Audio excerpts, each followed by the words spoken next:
Stanislas, c'est à nous. Jackie. Applaudissements. Merci. Donc tu sors un bouquin qui s'appelle Le cauchemar de Socrate, Ouais. édition Beau Repère. Oui. Très bien. Bon, avant de parler du bouquin, on va parler de ton parcours, parce que tu as un parcours un peu atypique, tu fais plein de choses. Allons-y. L'air de rien, hein. Oui, alors plein de Non, choses alors, différentes. oui, Oui, oui, non, oui. Ça, j'ai vraiment Oui. fait. Alors tu es donc scénariste, c'est ça? Oui. Réalisateur, Ouais. formé à la prestigieuse Teach School of the Arts de New York University. Absolument. Qu'est-ce qu'on y apprend là-bas? À tout, c'est ça qui est bien. On apprend C'est-à-dire un coup à être acteur, un coup à diriger des acteurs, un coup à être chef opérateur, un coup à Et tu avais envie de faire tout ça? Tu es parti à quel âge là-bas? à 21 ans. Tu avais envie de faire tout ça? J'avais- Opérateur, chef opérateur, Bah, acteur? c'est-à-dire que j'avais pas du tout envie de faire une école de cinéma. J'ai essayé par mes propres moyens. J'ai fait un premier film Oui. à 19 ans qui était un film sur le. Ça s'appelait 3 jours. C'était un mec qui voulait se faire réformer du service militaire. Ouais, comme toi et moi, quoi. TP4 aussi, non? Ouais, je suis P4, moi. Ouais, moi, en cas de guerre, je suis otage. Ouais. Et, Je suis P4, ouais. Et puis, Non, mais c'est vrai, en après plus. avoir vu le résultat de mon premier film, qui était pas mal, mais je me suis dit. Mais bon, sans plus, ouais. En fait, c'est pas mal d'apprendre encore Ouais. des choses. Et donc, je suis parti là-bas et j'ai appris vraiment tous les métiers du cinéma que j'ai pu, en fait, exercer après. J'ai été tout. Donc, j'ai heureusement été- que tu as fait cette école, ça t'a Ouais, pas ça sauvé a la changé vie, mais ma ça vie, t'a- absolument. Ouais, vraiment. Alors, tu es auteur et script docteur. Oui. C'est quoi être script docteur? Script docteur. Tu soignes les acteurs? Je soigne les scénarios. Ouais, ouais, C'est ça. exactement comme aller chez le docteur, c'est-à-dire Ouais, on bah, t'amène c'est un pour ça. scénario et tu Ouais. dis voilà le symptôme, c'est que on Ouais. s'emmerde, donc on prend rien, on s'en fiche si le héros se fait cartonner ou pas. Donc, tu fignoles?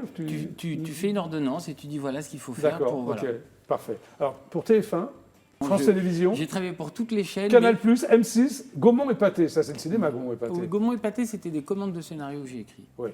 On t'a commandé des trucs, t'as dit Ouais. ok, je le fais. Ouais. Pour le blé ou? Non, parce non, que, bah, c'est pas plaisir. aussi pour le blé, Voilà, mais, voilà, je mentir, hein, mais quand j'étais super content. Pour moi, Ouais. c'était le Nirvana, Graal, le Graal, d'écrire pour ouais. des maisons prestigieuses comme ça. Bah, bien sûr. Alors, t'es assistant de 2 metteurs en scène, et pas n'importe lequel, Oh, Oscarisé. plus que en deux, plus. mais disons Enfin, j'en ai deux Oscarisé. Oscarisés en tout Oui. cas. Régis Varnier et Claude Lelouch. Alors, Mm. est-ce que ces 2 metteurs en scène t'ont appris beaucoup de choses ou Énormément. pas? Claude Régis Lelouch, Varnier, sur quel film? Man to Man, et puis on a fait 2 documentaires sur des grands sportifs qui s'appelaient Cœur d'athlète. Ah ouais. Alors, qu'est-ce que tu as appris avec Régis Varnier, par exemple? La technique, non? La rigueur, je dirais. La rigueur, c'est très rigoureux. Régis, c'est quelqu'un d'extrêmement qui sait exactement ce qu'il veut. Il connaît tous les problèmes de production, donc il sait tout anticiper. D'accord, Il est ok. ultra rigoureux. Moi, je suis un grand bordélique. Ah, Donc c'est vrai, être ça se l'assistant, dirait pas. être le premier assistant d'un mec aussi rigoureux, ça m'a Ça fait du bien. forcé à passer un niveau au-dessus. Et Claude J'étais Lelouch, jeune, hein. c'est autre chose? Et Claude Lelouch, c'était génial parce que Lelouch, c'est le premier qui a dit on sort un des premiers avec la nouvelle vague, qui a dit Ouais. on sort les grosses caméras des studios. À l'époque, une caméra, ça faisait 500 kilos. Ouais. Il a dit Il on s'en prend une foutait, petite lui. caméra de Ouais. reportage, on s'en fout, on va filmer, on prend 3 Ah, c'est copains. bien, ça. Il a Ouais. fait la nouvelle vague et Ouais. puis 30 ans après, quand j'ai été son assistant, il a dit exactement le contraire. Maintenant, tout le monde fait comme j'ai fait il y a 30 ans. Donc, je fais on autre va chose. faire le contraire et on a fait D'accord. un film pratiquement en caméra cachée. Lequel? Ça s'appelle Les Parisiens. Ah oui. Et d'ailleurs, j'ai une anecdote sur ce. Mais bon, Oui, bref. bon, oui. Et on tournait beaucoup en caméra cachée. On avait des espèces de tentes dans la rue avec des D'accord. objectifs de demi Ah ouais. millimètre. Et on tournait, par exemple, pour te donner un exemple, on avait une fois la caméra à la station Georges V. L'action Oui. était à Franklin Roosevelt. Ah oui, d'accord, c'est un pas évident. kilomètre et demi. Et c'était incroyable. Ah oui, Techniquement, c'était incroyable à faire. Et du coup, on avait 3000 personnes dans le cadre. Tu as appris beaucoup de choses fabuleux. aussi avec lui. Ouais, ouais. Et puis, Alors- je l'adore. Enfin, Alors, c'est tu crées une web série qui s'appelle Plan Bise, Plan bise. Ouais. c'est ça? Avec des acteurs relativement connus quand même. Oui, Non alors, Plan Frédéric Bise- Bell, c'est ça? Oui. Simon Astier, Patrick Oui. Bouchitet, Ouais. et les deux de Neuilly Oui, Sommer. oui, Ouais. oui. En Alors, fait, c'est quoi Plan Bise? Plan Bise, c'était au départ le ministère de l'économie et des finances voulait promouvoir l'entrepreneuriat chez les jeunes. Oui. Et mon producteur leur a vendu l'idée, au lieu de faire une campagne radio comme ils font d'habitude, c'était Ouais. de faire une web série que ça allait plus toucher les jeunes. Ouais. Et ça a été, en fait, c'était de la réclame au départ. D'accord, Ils ok. voulaient 80 000 vues, on a fait 3 millions. 3 millions ça de a vues. été un- Meilleure web série au Festival de création télévisuelle de Luchon, quand même. Ouais. T'as acheté, Le festival t'as le acheté plus modeste, prestigieux. je trouve. Enfin, Bah, c'est très gentil. oui. Alors, en 2014, tu coécris et réalises aussi ton premier long métrage, Ouais. ça s'appelle La vallée des mensonges avec Julie Debona. Oui. C'est son premier grand rôle. Oui, absolument. Et alors, J'avais ça t'a- tourné avec elle justement dans Plan B. J'avais adoré bosser avec elle parce que Ouais. c'est une actrice Rigoureuse. très Oui. rigoureuse, très Professionnelle. créative, qui donne énormément, qui Oui. est concentrée, qui comprend toutes les intentions. Il y a des gens avec qui, je ne sais pas, on n'a pas besoin de parler, on a un langage Ouais, comme ouais, ça, c'est au-delà bien, des ouais. mots. Et elle comprend tout, elle fait une prise comme ça, assez structurée, Et et c'est bon. après elle y va et elle donne des Alors- trucs différents. Voilà. Et en fait, c'était Vaina Jokand qui devait jouer le rôle, qui a signé un gros film anglais 15 jours avant, on Il y s'est a eu retrouvé juste sans après Julie comédienne. Lebonheur. Bah, voilà. Et j'ai proposé Julie et la chaîne l'a adoré, etc. Alors, ton premier roman, c'est ton premier roman, Le Cauchemar de Socrate. Hein Oui. voilà. Alors, suite, c'est ça, un voyage dans le temps. Daniel Dravo, tu l'as inventé, c'est une. Dravotte. Non, je ne l'ai pas Dravotte. inventé du tout. Il C'est un hommage. existe. Le nom. Ah bon. Le nom, c'est un hommage à L'homme qui voulut être roi, qui est un film d'accord, que ok. j'adore et qui est un peu le même schéma. Alors, c'est un politicien cynique et corrompu, comme tous Ouais. les politiciens, non? C'est un peu un pléonasme, on est d'accord. Ça, c'est dit.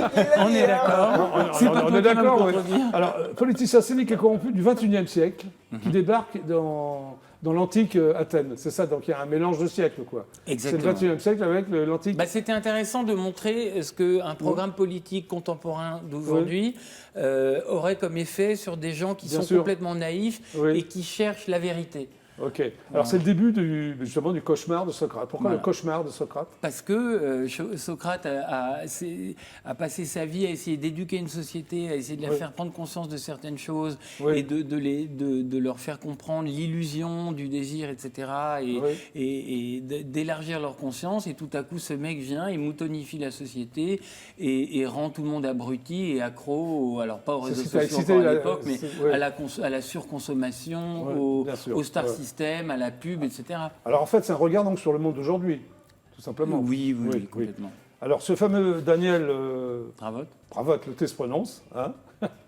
Tu dis que c'est un bel homme de 50 ans, maire de Granville. Oui. Pourquoi bel homme? Tu l'imagines bel homme ou... Oui. Oui. Alors, oui, c'est un personnage. Qui n'a jamais connu l'échec, Mhm. hein, roi de sa province, c'est ça. Alors, tu lui fais dire, c'est un coq qui pense que le soleil se lève pour l'entendre chanter. Ouais. C'est incroyable cette phrase. Il est très content de lui, ce garçon. Oui, c'est quelqu'un d'extrêmement imbu de lui-même, Oui.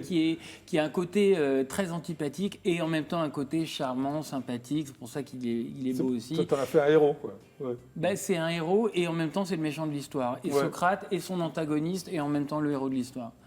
Alors, C'est ça qui qui est amusant. Tom? Il y a C'est un de chapitre- pas être, Ouais. c'est d'être nuancé, c'est de Ouais. plus être, tu sais, dans les films des années 80, par exemple, Oui. on avait les méchants, alors ils trafiquaient de la drogue, ils Oui, avaient oui. des esclaves, ils étaient racistes, en plus ils mangeaient mal à table, ils s'énervaient Ouais. tout le temps. Là, voilà, il n'y avait aucune nuance de rien. Ouais, Voilà. d'accord. Maintenant, je trouve ça intéressant vers des personnages les méchants ont des côtés qui les rattrapent, ils deviennent humains. En tout souvent. cas, moi, je trouve ça, c'est un bouquin vraiment très drôle, quoi. Il se passe plein de choses. Alors, il y a un chapitre qui s'appelle « Là où il y a Diogène, il n'y a pas de plaisir ». J'aime bien le jeu de mots. Oui. Non, mais c'est bien. Ignore-toi toi-même. C'est génial, ça. Tu penses vraiment Mais ça? oui, mais je pense vraiment ça. C'est qu'aujourd'hui, toute la société tend vers nous faire méconnaître notre nature profonde. Et Ouais. c'est ça le cauchemar de Socrate. Alors, l'État, c'est moi, c'est donc Louis XIV, et les taxes, c'est moi, Daniel Dravotte. Ça m'a bien plu aussi. Ouais. Les taxes, c'est vraiment lui? Les taxes, ah oui, c'est parce que la seule réponse à sa gestion désastreuse, c'est d'augmenter les impôts. Ouais. Donc forcément, voilà. Et quand il y a une gamine de 12 ans qui a compris les textes de loi et tout ça, Ouais.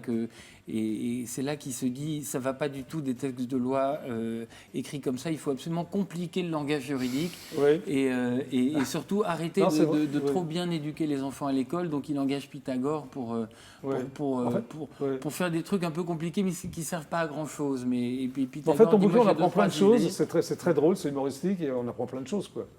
Franchement. Alors, qui est Tom? C'est ce que j'aime, moi, dans les histoires. C'est Qui quand est c'est Tom drôle. Qui est Tom? Alors, Tom, Dans ton c'est bouquin. l'espèce de fils caché de Daniel. Oui. Qui Fils est, cachère, non? il est artiste, il sait Ouais. tout faire. Il est réalisateur, pianiste, sculpteur, peintre. C'est important dans ton roman, c'est pour ça. Oui, que- c'est absolument très important. Oui. Mais il est nul en tout. Mais il croit qu'il est bon parce que Daniel lui fait acheter ses œuvres à travers Ouais, sa c'est ça qui est mairie en drôle. En tout sous-main. cas, moi, j'ai Sans lui dire, hein, bien j'ai sûr. bien rigolé, c'est bien, quoi. C'est bien écrit. C'est gentil, Sincèrement, merci. c'est très bien écrit, et ça s'appelle donc Le cauchemar de Socrate. Merci.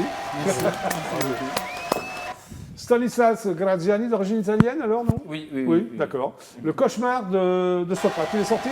Il est sorti le 14 octobre. Le 14 octobre, bon, ça va, c'est Il est relativement récent. commandable sur, je ne sais pas si on peut dire, sur Amazon, Voilà. Fnac. Merci de passer par le GPP.